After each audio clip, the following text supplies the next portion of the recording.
चुनाव आयोग को शिकायत किया गया, दुनिया भर का फर्जी वोट है, आप इसको जांच करके बताइए। तो कह रहा है इसको पहले स्टैम्प पेपर पे लिख के दीजिए। अरे राहुल गांधी मतलब देश है क्या? हमारा देश बचा होना चाहिए। ये लोग तो आ जाएंगे कल जाएंगे। राहुल गांधी, नरेंद्र मोदी, इन सबसे बड़ा है देश। हमको चुनाव आयोग को देख के एक चीज समझ में आया कि जब चुनाव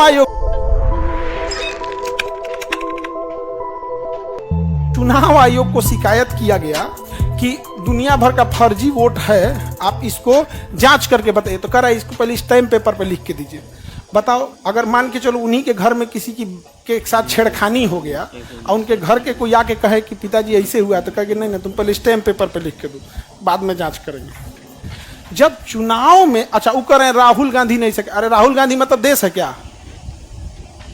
Rahul Gandhi, Narendra Modi, Indira Gandhi, Manmohan Singh, they are not देश। हमारा देश बचा होना चाहिए। ये लोग तो आ जाएंगे कल जाएंगे। कल एक समय था जब गुजराल साहब थे, आज किसी को कहो इंद्र कुमार गुजराल को जानते हो, उसको पता नहीं है। एक समय था कि बीपी सिंह मतलब बाप रे बाप जो बोल देंगे बीपी सिंह वही है। आज तुम्हें किसी को पता नहीं है बीपी सिंह कौन है। एक समय था चौधरी चरण सिंह के बारे में कुछ बोल देते तो लोग जूता से मारते तुमको सड़क पर। आज किसी को पता ही नहीं है चौधरी चरण सिंह क्या है। मतलब बहुत सारी जनरेशन भूल चुकी है, नहीं भूल चुकी है। तो भैया राहुल गांधी, नरेंद्र मोदी, इन सबसे बड़ा है देश।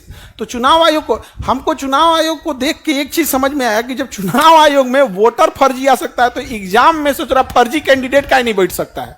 नहीं समझ में आ गया भाई? चुनाव का तो बहुत बड़ा वो चीज है यहाँ पे। तो दो चार को जिसका बाप का नाम है पता नहीं, बिहार में देखो डाक बाबू का बना दिया निवास प्रमाण पत्र। डॉग बाबू निवास प्रमाण पत्र बना दिया।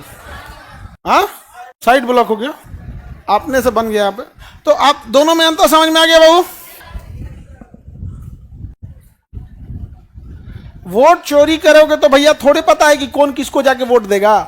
कर्नाटक में सरकार जिसकी बननी थी बन गई, और वहां पे देखो भले वहां किसी की सरकार बनी हो, कांग्रेस की सरकार हो, बीजेपी की, हम लोग को देश से मतलब है। हमेशा याद रखना, आप वोट चाहे किसी को दो, झुकाव आपका देश के प्रति होना चाहिए। नहीं समझे? वोट चाहे जिसके प्रति। 2013 में मोदी जी आए थे पटना में, हम लोग रैली में गए थे उनके। हम कहीं नहीं जाते हैं, लेकिन हमको लगा उनके रैली में हम गए थे और थोड़े दूर पे बम फूट रहा था। बम बकायदा एनआईए और सीबीआई जांच की है उसकी।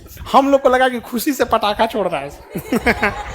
इतना गांधी मैदान में पैर रखने का जगह नहीं था। और उस समय 2013 में ना मोबाइल और सेल्फी उल्फी का कल्चर है नहीं था। वो मोबाइल कौन सी होता था, हम लोग के पास एक लेफोन कंपनी का मोबाइल था, हिट चुकी बटन वाला, टिक टिक टिक टिक। वो में कोई ऐसा नहीं, बड़ा सुकून से आदमी रहता था वहां पर। भाषण, बम फूट रहा था, हम लोग पटाखा छोड़ रहे हैं और एकदम भारत माता की जय। अगले दिन हम लोग अखबार में पड़ गए दूसरा बम फोड़ रहा था वो। तो हम लोग बतिया रही है भाई बच गई लो हो। तो आप किसी को भी वोट दो, झुकाव किसके प्रति होनी चाहिए? देश के प्रति। ये नहीं कि जिसको वोट दिए उसके प्रति झुकाव भी नहीं। आपने वोट दे दिया, लोकतंत्र का सबसे बड़ा चीज दे दिया। आप किसी को भी दो, झुकाव किसके प्रति? देश के प्रति। राज्य से ऊपर होता है देश, और उससे भी बड़ी चीज होती है मानवता। यदि मानवता ही खत्म हो जाए तो देश का अस्तित्व खत्म हो जाएगा। जैसे पाकिस्तान देखो, देश तो है, मानवता ही खत्म हो गई है। किसी को फांसी दे दो, किसी को कुछ कर दो, ये सब। अटल बिहारी वाजपेयी ने भी यही बोला था, बिल्कुल यही बोला था। इलेक्शन कमीशन को क्या हो गया है पता नहीं। अभी भारत की रैंकिंग गिराएगा वर्ल्ड लेवल पे, डेमोक्रेटिक रैंकिंग क्या हो जाएगी? गिर जाएगी। ये बैला को बुझाइए नहीं रहा है भाई। जो गड़बड़ हो गया होगा गड़बड़। थोड़े कह रहे हैं कि तुम ही किया है, तुम्हारे नीचे का कोई कर्मचारी गड़बड़ किया होगा, उसको बाहर करो, सस्पेंड कर दो, खत्म। 2 दिन का काम है, उसको लेके झेल रहा है गधा। अब किसको आप मना कर सकते? किसी को तो कहेंगे नहीं, क्योंकि ना इंडिया में क्या होता है, लोग वन साइडेड हो जाते हैं।